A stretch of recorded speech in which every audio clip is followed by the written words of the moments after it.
Congratulations again. I feel like we keep seeing you up here. Is a comfortable spot for you? Oh yeah, I mean, I wouldn't recommend losing. It's a terrible feeling. So yeah, I mean, it's up to you. Win every time. It's a lot better when you're up here after a nice debut. So, what did you think of your performance tonight? I mean, I thought it was good. It definitely could be better. I just want to actually take a second to say thank you to CMMA and actually Chad George. Happy birthday. All the guys out there that helped me get ready for this increased my wrestling, so much, and I used it a lot in this fight. And then, of course, Bryce Krause out of Rising Suns Muay Thai, Chewy out of Raw Thailand Boxing, strength and conditioning with Andy out of with Elite Smith, and Mark Algas No Breaks. Mark Matsumoto for my biomechanics. I just got like a giant team behind me, and of course, Tracy has Maximilian Demian, Josh Jones, Fernando Vargas, all my corners and stuff that came out here to help me get ready for Tay with Subfighter, my body shop guys.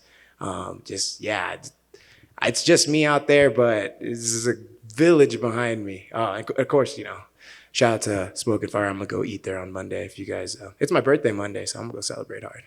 Well, that's a great birthday present. Right. I was, Dana, if you want to give me a 50K bonus for my birthday, I will gladly take it. Are you going to use all of that on food? You know what? Maybe like half. So you mentioned CMMA, and a lot of fighters out of there are just heating up right now. What do you kind of think is happening there at CMMA that's making this? It seems like a huge, all of a sudden, burst of winners. Yeah, it's just a good group of guys that are there. And then, they got their pro practice at 12 o'clock, and everyone in there is just ready to rock. And it's just grit and grindy, and we just get it, every single day. And everyone's pushing each other to the limit. And there's also no egos there. If you're getting caught with something over and over again, the guy's going to be like, look, this is what you need to do to fix it. And then, if you elevate your teammates' game, it elevates your game also because, now you got to come up with something else to get them with. So, yeah, it's just a great team to be with. Back to the fight. Was there anything about your opponent that surprised you?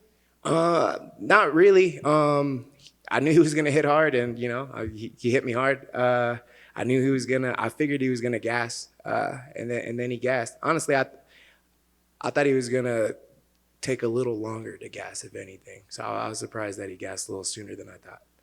And there was a moment that looked like he hit you with something and dropped you for a moment. Maybe it was a slip. It was a little hard to tell. You got right back up. Did you feel that? Did you feel like there was a... No, I mean, yeah, he hit me like right behind the ear. He hit me in the sweet spot. Dropped. Opened my eyes. I was like, oh, shit. And there's his leg. And I grabbed it. And I was like, all right, let's work from here. I was like, whoops. How do you recover from something like that, just in your mind? You got to have like short-term memory, you can't just be like, oh, he hit me and I got to hit him back. If you make a mistake, be like, all right, like, let's not let that happen again, but it's all right. There's plenty more fight, to have. It's 15 minutes in there. Doesn't sound like a long time outside of the cage, but inside of the cage, that's a very long time. So there's plenty of time to get back. And when do you want to get back in there? Whenever Sean Shelby or Dana White wants me in there, I'll be back. I'll be ready. I don't really take time off unless a doctor makes me. So as long as there's no doctor telling me to take time off, I'm in the gym and I'm ready. And do you have an opponent in mind? You know what? Now that you asked me, mention it, I would love to run it back with D-Rod any time of the week. So if D-Rod wants it, I fought him on 4 days notice, 2 years off the couch, no training.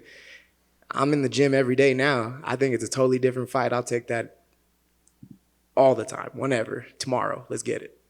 Sounds good. Thanks. Thank you. Over here. The commentary team was talking about how you're noticeably faster this fight as opposed to your last fight. Just wondering what you attribute that to. Yeah, it was my strength I never used to do strength and conditioning before. I used to be a 55er. Like I said, I fought D-Rod on a couple of days' notice, so definitely was still like a 55er at the time.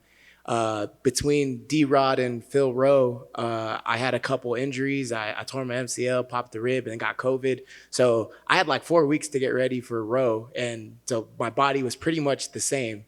And then after Rowe, I had eye surgery. And since then, I've been like, all right, let me get it. Found a strength conditioning coach, Andy, out of Elite Smith, with his partner, Mark, all gas, no brakes, and just got me a lot beefier, a lot more explosive. And yeah, I mean, just working with my boxing and boxing coach Chewy and kickboxing coach Bryce Krause to just make sure that, you know, I'm not holding anything, I'm exploding. I actually think I'm a lot faster than what you guys saw. I was kind of still just like, you know, I wasn't giving it like a hundred because I was trying to see what he was doing and not trying to overcommit. Sure. You mentioned the boxing, had great success with the body shot and throwing repeated body shots, a technique that's kind of considered underutilized in MMA. Is that something that you've been working on, or was it just there tonight and you just started just firing it? I'm be honest, don't really work on it too much. What was he was covering his face, and I was like, well, that rib looks kind of open. Let me hit it there. And yeah, so I hit it once, and then he moved his head more. So I was like, oh, his face isn't still open, so let me just keep hitting him here. Did it again. I threw like 4 or 5, right? And then he dropped, and I was like, all right, let me just do a couple more and get him out of here. Thank you. Thank you. I just got one follow up to that D-Rod one. Why D-Rod so bad? I mean, I know at one point, you know, people had credited his hands and thought he had good striking.